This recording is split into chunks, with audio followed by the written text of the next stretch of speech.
این خبر داره که من چی نیت دارم. الله زود حساب کننده است. از علی رضی الله عنه سوال شد الله در چقدر وقت حساب محاسبه میکنه؟ گفت برابر نصف روز. نصف روز دنیا الله قطعی کل مخلوقی خود محاسبه میکنه. پس وقتی تو ذاتی است که در برابر نصف روز قطعی تو محاسبه میشه، از نیت و اراده و عقیده تو آگاه است. تو حالی باید بدانی که کدام عمل انجام میدی چه قسم نیت و اراده باید داشته باشی و چه قسم اخلاص داشته باشی. واذکر الله فی ایام معدودات، یاد کنی الله را در روزای شمار شده. یکی ایام معلومات است، یکی معدودات است. اگرچه در تفسیرش اختلاف در بین علما موجود است، اما ایام معلومات روز عید قربان و 2 روز بعد این 3 روزه به نام ایام معلومات یاد میکنه و غیر از روز قربان روز 11 و 12 و 13 ایرا به نام ایام معدودات هم یاد میکنه. پس 2 روز در بین روزا این تو روزه است که هم معدودات است هم معلومات است. یک روزی تو روزه است که معدودات است معلومات نیست، روز 13 و یکیش معلومات است معدودات نیست، روز عید قربان. در اینجا الله میگه در این روزا الله تبارک و تعالی را به طریق خاص یاد بکنه. 3 مرتبه الله فرمان داده. از امو خاطر پیغمبر علیه السلام میگه ایام تشریق یا روزه تشریق که در منا تیر میشه روز خوردن نوشیدن است. اونجا روزه موزه گرفتن نعوذ بالله مکروه تحریمی است که در اون روزا کسی روزه بگیره. چرا اونجا قربانی ها میشه از گوشتی که الله این نعمت براتان ارزانی کرده از او خورده میشه. خود تکبیرام گفته میشه. روزی است که به اصطلاح عوام کش و فش مسلمان ها در او ظاهر میشه. در عربستان خود توسط جمع شدن اینقدر مخلوق الله در او میدان لبیک اللهم لبیک می اینجا الله اکبر لا اله الا الله والله اکبر. این ذکر الله تبارک و تعالی بعد از نمازان می باشه، خصوصا در وقت جمره زدن این ذکر الله می باشه. ابر ما و شما هم اینجا در وطنای خود ما بعد از نمازان ما و شما تکبیرای تشریق میگیم، هنگام رفتن در عیدگاه تکبیر تشریق میگیم، در کوچه ها که روان باشیم باید صدای مسلمان بلند شود. ولی با تاسف در این وطن امی سنت رسول الله قطعا عملی نشده. مردم که طرف عیدگاه میره اول خود عیدگاه نمیره، ملا صاحب نمازها را خاص کرده در مسجد، حالان که نماز عید بدون عذر در مسجد خواندن مکروه است، گناهگار میشه. چرا؟ ترک سنت قوی پیغمبر صلی الله علیه وسلم است. مسلمان ها باید شان و شوکت خود ظاهر کنه. زنا و مردا باید در دشت و بیابان براید، در اونجا تکبیر بگوید، شور باشه در اینجا. ولی مردم میشرمه که ما چطور آواز خود بلند کنم الله اکبر بگوید. در مسائل دین مثل که بعضی مردم آزان داده نمیتونه میشرمه. در مسائل دین قطعا طور باید غیرت از دست نده، همت از دست نده. دین الله است، همین قسم که الله برات فرمان داده همون طور ظاهر کو شعائر اسلام. لیکن امروز گپا کلش از بین رفته.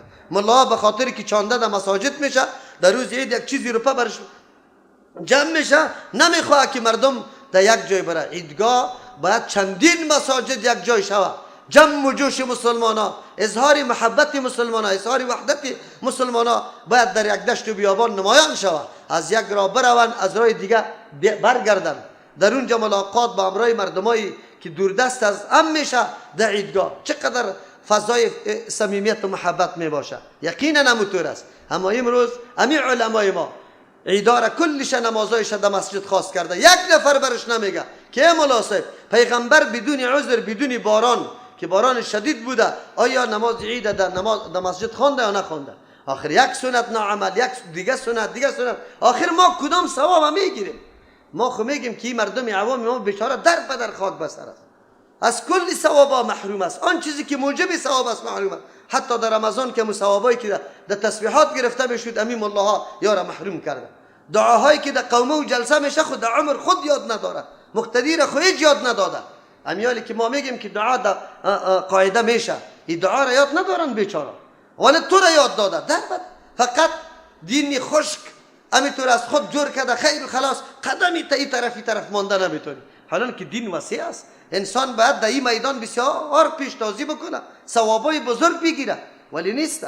این حالات ماست. الله رحم بکنه. الله بر ما میگه واذکر الله فی ایام معدودات، الله را یاد کنید در روزای شمار شده. فمن تعجل فی یومین، آلی روزای معدودات که 3 روز است، 11 و 12، کسی همین 2 روز جمره را میزنه و بعد از او عجله داره طرف وطن بروه رفته میتونه. اگر نیکی کسی باقی میمانه در اینجا بعد از زوال باز جمره ها زده میشه، غیر از روز عید که قبل از زوال جمره ها زده میشه. در دیگر روزا بعد از زوال جمره زده میشه. اول در روز عید از جمره عقبه شروع میشد، در دیگر روزا از امو جمره شروع میشه که در مسجد خیف نزدیک است. بعد از او جمره وسطا، بعد از او جمره عقبه زده میشه. در روز 12 اگر قبل از طلوع آفتاب تو برآمدی از منا، بس دیگه خلاص شد، جمره زدن تکمیل شد، طواف وداع میکنی، طواف رخصت. آخرین عهد و پیمان تو با بیت الله است که تو طرف وطن حرکت میکنی، باید اونجا طواف بکنی، دعا بکنی، جدا میشی، رخصتی میگیری. او دیگه کیفیت خاص داره که وقتی انسان طواف بیت الله را میکنه و طرف وطن روان میشه. الله نصیب کلگی بکنه. بازوجه برای آدم معلوم میشه که جدا شدن از اون مقامات متبرک، او روزها و او ساعتها بسیار سخت است. یقینا اگر کسی مؤمن واقعی باشه، جدا شدن از رمضان مبارک هم بسیار سخت است. این را باید بدانیم. هر لحظه رمضان مبارک به انسان بگو یک طلاست، به شرطی که ما قدر از این را بدانیم. اینمی قسم هر عبادت الله موقع است برای محو کردن گناه تو، برای قبول شدن توبه تو، برای از اینکه تو بیدار و هوشیار شوی که من یک بنده هستم در این دنیا، الله مرا خلق کرده همونطور هدر و بی فایده، بی مطلب و بی مقصد روان نکرده. من حتما در اینجا یک هدف دارم. هدفم چیست؟ شناخت الله و عبادت الله، که من بندگی الله را به وجه درست بکنم. کاش که این اصل هدف زندگی انسان هر انسان بدانه. اگر هر انسان بدانه در دنیا جنجال نیست، در دنیا جنگ نیست، در دنیا دزدی نیست، در دنیا زنا نیست، غیبت نیست، دروغ نیست. چرا هدف خدا میفهمه که ما در این دنیا برای کدام هدف آمده. مشکلی اینجاست که انسان ها هدف خدا نمیفهمه که برای چی آمدیم. فکر میکنم چند روزی دنیا اصل مقصد زندگی ماست. هر طرف میدوند و تاخت و تاز میکنه، مردم از زیر فشار خود میاره. دینمی حالت است، حالان که این دنیا دنیای امتحان است. فقط الله تو را امتحان میکنه چی میکنی. نظام الله را پذیرفتی یا نه؟ خدا شناختی یا نه؟ الله را شناختی یا نه؟ بندگی الله را به نقشه که الله بر توسط پیغمبرا بیان کرده بود انجام دادی یا نه انجام ندادی؟ از او خاطر 2 روز اونجا اگر کسی عجله داره 2 روز جمره میزنه، در روز 12 قبل از طلوع آفتاب میبره از منا میاد طرف وطن خود. خب اگر کسی آفتاب غروب کرد، شب 13 هم اونجا باقی میمانه و صبح جمره را میزنه، بعد از او حرکت میکنه. الله این اختیار برای مسلمان ها داد، برخلاف عادت جاهلیت. یک تعداد مردم بالکل در منا شب نمیکردن، یک شبم بدر همی طواف خلاص میشد، بدر میرفتن طرف خانه ها. و یک تعداد مردم روز 13 ضروری ساخته بود. اسلام دینی وسط است، اختیاری کرد امر.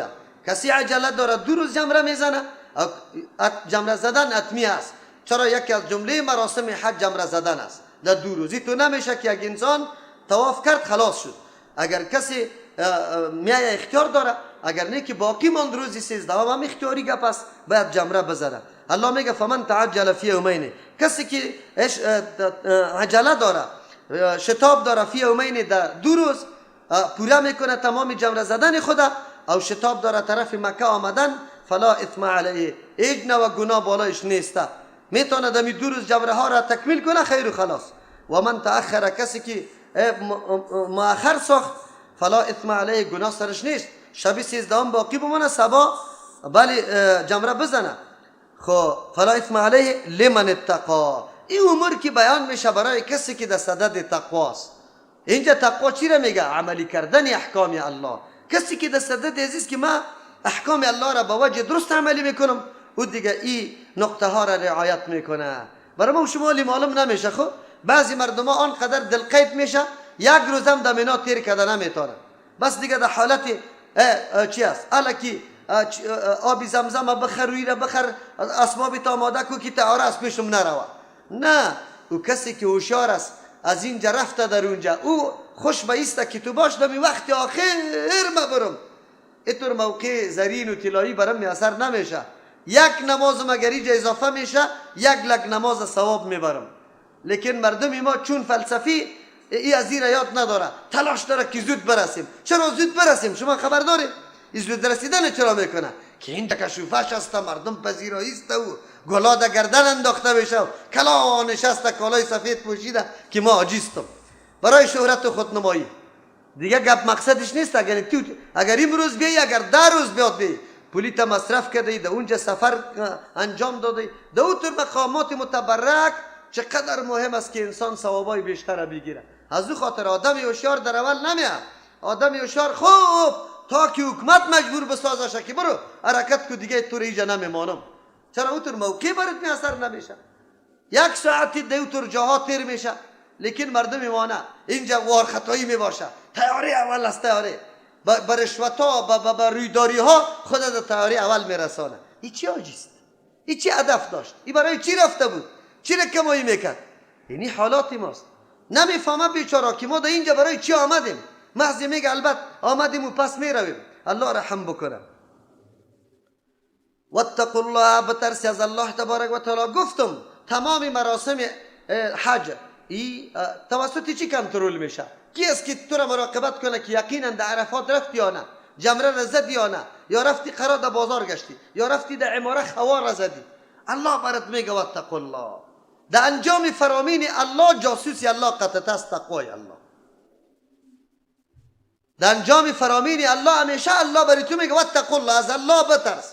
الله قطعت است. روزه را میخوری نمیخوری، نماز را درست انجام میدی نمیدی، حج با کدام نیت کردی نکردی، مراسمش پورا کردی یا نه، به نقشه پیغمبر انجام دادی ندادی، کلش بترس از الله. الله تو را مراقبت کرده، بندیش هستی، نمیگذاره تو نشوه نعوذ بالله که سفرام کردی و در آخری سفرم الله بگوید که از این که منافق و بدبخت انسان دیگه کس نبود. نعوذ بالله. این بسیار سخت است. انسان هر عبادت الله را که انجام میده خوفی از این داشته باشه که الله قبول میکنه یا نمیکنه. ما که میگیم که ختمه در تراویح شیرینکا و میوه را که میاره نکنی، ایره نبیاره، روز آخریست به گریان تیر کنی، به این خوف داشته باشه که الله قبول کرده میقدر روزایتان یا نه. روح عبادت این مردم تغییر داده، کلش میله را جور کرده. رمضان میله شده، عید میله شده، حج میله شده، بگوی صدقات میله شده، خیراتا میله شده، کل چیزا. حالی دین ما فقط کلش نام میله است. الا ای میلاد است، ای نوروز است، ای فلان است، ای عرس فلان است، کل دین ما میله هاست، خیر و خلاص. روح عبادت وجود نداره که عبادت چی را میگه و روح عبادت چیسته. خو علمای ما بازم پافشاری سر اینمی مسائل داره که رواست، موجب ثواب است. من بسیار تعجب میکنم گاهی اوقات که خود خیر عالم برجسته و پیشتاز میدانه در تلویزیون ها ظاهر میشن، اما شما باور به الله بکنه ادناترین حکمت عبادت نمیفهمه که عبادت حکمت چیست که مردم خود تشویق کنه به مخاطر. شما دمی شبا میبینه که در مساجد الکی ختم است، دیگاه بار میشه، این شروش دور میباشه، خیرت است، ختم است. چه رقم ختم است؟ ختم چی است؟ تو از پیغمبر سند داری؟ پیغمبر ختم کرده بود امی رقم، صحابی ختم کرده بود، تابعی همینطور که تو را به الله قسم از امام ابو حنیفه رحمت الله علیه کدام سند داری که همی کار کرده باشه؟ خواهی تو رو بگو که دین تابع خواهش ماست. آن چیزی که ما میخواهیم اونمو دین است، که نمیخواهیم دین نیست و دیگه مردم ملامت میکنه. خوش بایستن 3 روز 4 روز 5 روز زمزمه سر و صدا دلاس بکره بر بر بر بر بر، بعد از 6 روز آرامیسته 10 دانه ریش سفید پشت مولای امام تراویح میخونه، دیگه قرار است. خوش آمسته که ما عبادت الله را کردیم. عبادت الله با این سیستم نیست. این رمضان است، رمضان مکمل موسم عبادت الله است. کاش که از آل صحابه شما خبر میبود. صحابه سری حساچوبات تکیه میکرد و زمان ختم میشد عبادتشان که خادمای خود میگفتن که الان زود کو که فجر طلوع میکنه، چند دقیقه مونده که از پس شوی خوردن موندیم، شب مکمل در عبادت تیر میکردن. ما تو چی کردیم؟ باز خوش هستیم به محض نام اسلام، باز کلی کمالات هم از الله میخوایم. میگم ما باید هر چیز برای ما باشه، او تو نیست. واتقوا الله، از الله بترسی. قدرت الله را خواب در نظر بگیری که الله کدام ذات است، ما را میبینه، چطور آمدیم، برای کدام مقصد آمدیم. وعلمو، الله اکبر، چه نقطه است؟ تو نقطه که بدن انسان همینطور در لرزه میاره. وعلمو، بدانی، یقین کنی که انکم الیه تحشرون، یقینا شما خاص به سوی الله جمع کرده میشوید برای محاسبه. الله پیشتان سوال میکنه بنده ما بودی یا در کجا؟ چه قسم بندگی کردی؟ برای خود، به فکر خود؟ آیا طریق بندگی را کسی روان کرده بودم برای تو که طریق بندگی را یاد میداد، باز تو میگی که بله پیغمبر آمده بود، برای پیغمبر حرکت کردی، نماز به شکل پیغمبر خواندی، حج به شکلی که پیغمبر انجام داده بود انجام دادی، روزه را به شکلی که پیغمبر گرفته بود انجام دادی. این بسیار مهم موضوع است. واتقوا الله واعلموا. دو نکته به اصلاح انسان کفایت میکنه. بس در ذهنت همیشه ای را داشته باش که الله مرا میبینه و این را داشته باش یقین که پیش الله پیشوده نیستم، الله از ما محاسبه میکنه. اگر همین عقیده در قلب انسان پخته شود، شما بگوی کسی دروغ میگه، کسی غیبت میکنه، کسی دزدی میکنه، کسی قمار میزنه، کسی حق دیگه کسی تلف میکنه، کلا قطعا نمیکنه. ما که امروز ضعیف هستیم به خاطر ضعیف هستیم که عقیده ما ضعیف است، ایمان ما پخته نشده، صفات الله تبارک و تعالی مفهوم واقعیش در قلب ما جا نگرفته. اگر مفهوم واقعی صفات الله در قلب ما جا بگیره، دیگه ضرورت به محکمه نداریم، دیگه ضرورت به کسی نداریم که برای ما وعظ بکنه، بس همین کفایت میکنه. خود ما خود جور میکنیم، میدانیم هدف زندگی خدا، مسیر آخری خدا که کدام طرف روان هستیم. وانکم الیه تحشرون، بدانه که شما طرف الله روان است. امروز هر کس تلاش میکنه، یا ایها الانسان انک کادح الی ربک کدحا، تو هر روز مشقت میکشی، تکلیف با برداشت میکنی برای رسیدن به الله تبارک و تعالی. کل مردم روان است، خب کسی چی رقم روان است؟ کلگی همون طرف روان است، به کدام شیوه روان است، به کدام سیستم روان است، چی داره قطی خود؟ به سوی الله جمع شده نیستیم. و من الناس من یعجبک، بعضی از مردم کسایی هستند بله جهان همینطور است. اینجا الله صفتای منافقه میگه، این طور صفتا در کی دیده شده؟ الحمدلله من خودم در یک وقتی که آیاتا را میخواندم تعجب میکردم کی طور نفر کی باشه. خود شناختم، اتو مردمی را شناختم که زبان خیلی چرب و نرم داشت، اتور بیان از اسلام از دلسوزی میکرد که سوال نکن. من میگفتم که اگر است اینمی مسلمان است، اگر نیست خب از این واری مسلمان شاید دیگه هیچ نباشه، ولی دیدم که در عمل در کار در یکی در میدان واقع شده، از این کده مفسد دیگه قطعا پیدا نمیشه. تخریب دین امی میکنه، در بین مردم به جنگ انداختن امی میکنه، فتنه را امی انداخته، مردم دو شکه و دو نظره امی کرده. الله این صفتا را بیان میکنه. کدام است؟ و من الناس، بعضی از مردم، من کسی است یعجبک که تو را در تعجب مندازه، قوله سخنای از او، فی الحیات الدنیا، در مورد زندگی دنیا برد میگه ما تلاش داریم اینی کار بکنیم اینی کار نکنیم.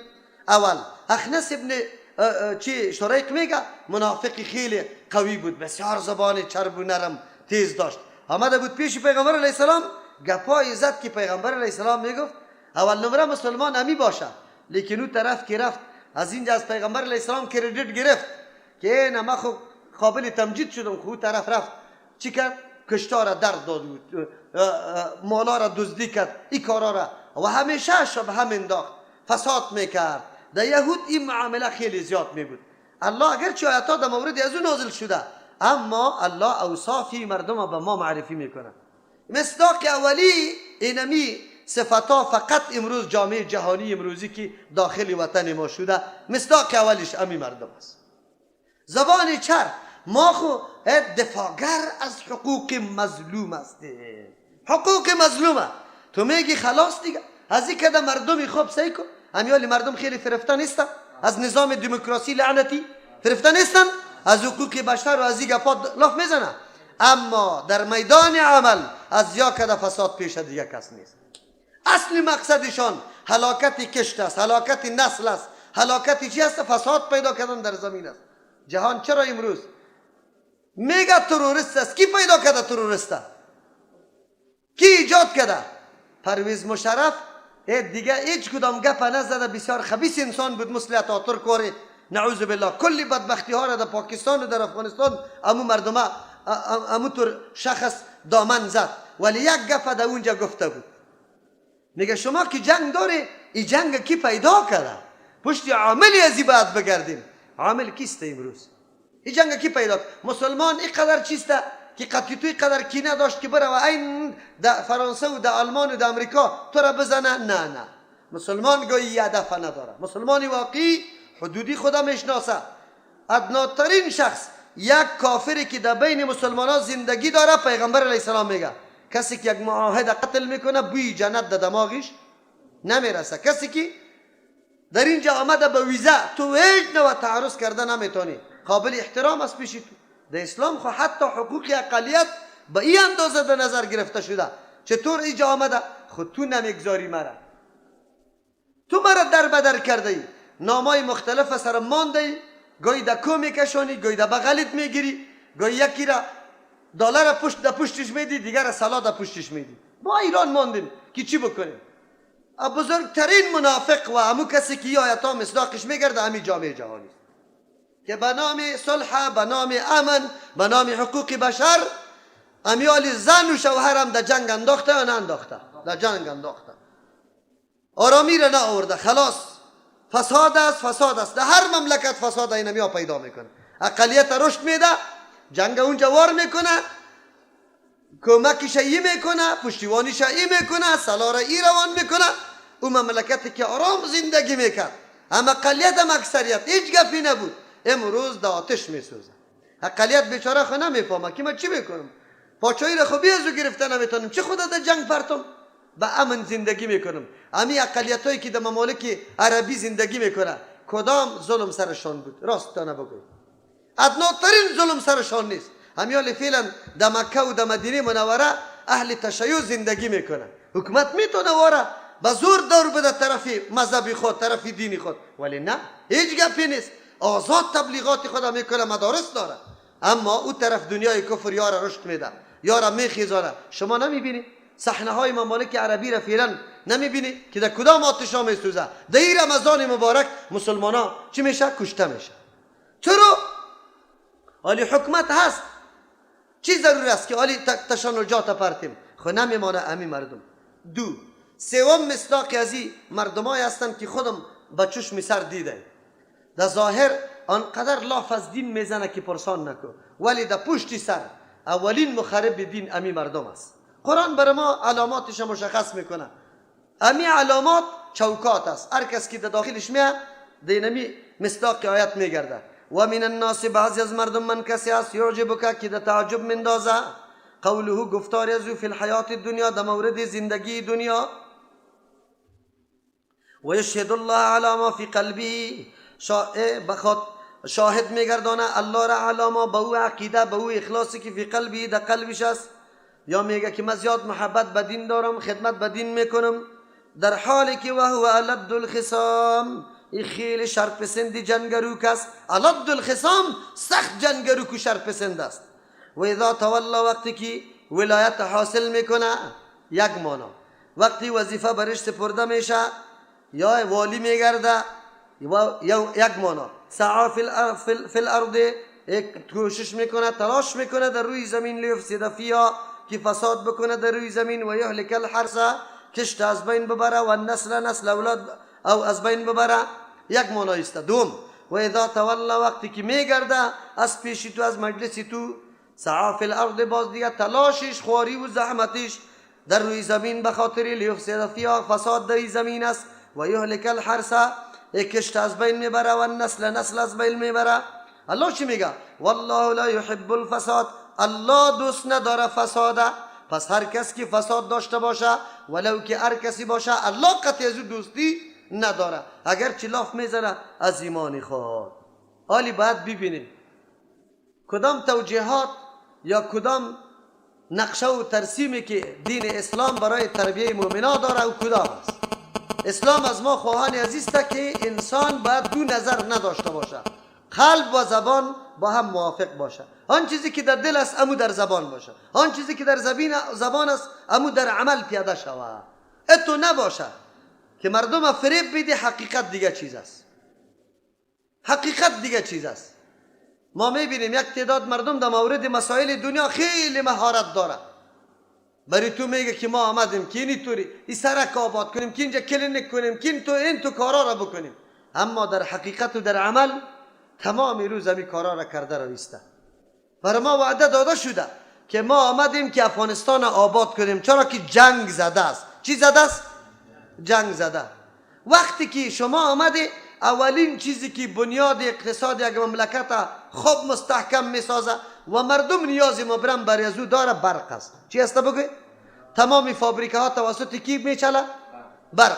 تمام مشکلات مردم که خیلی سهولت برشان حاصل میشه توسط کیست؟ او برق تولید توسط آب میشه. چی میشه؟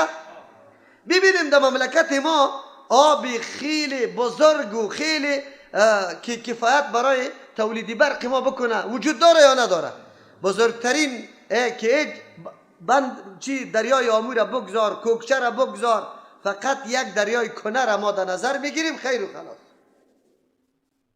دریای کنر اگر کار سرش شوه نه تنها افغانستان بلکه پاکستان همسایه ها هم برق دادن میتونه یا نمیتونه؟ میتونه.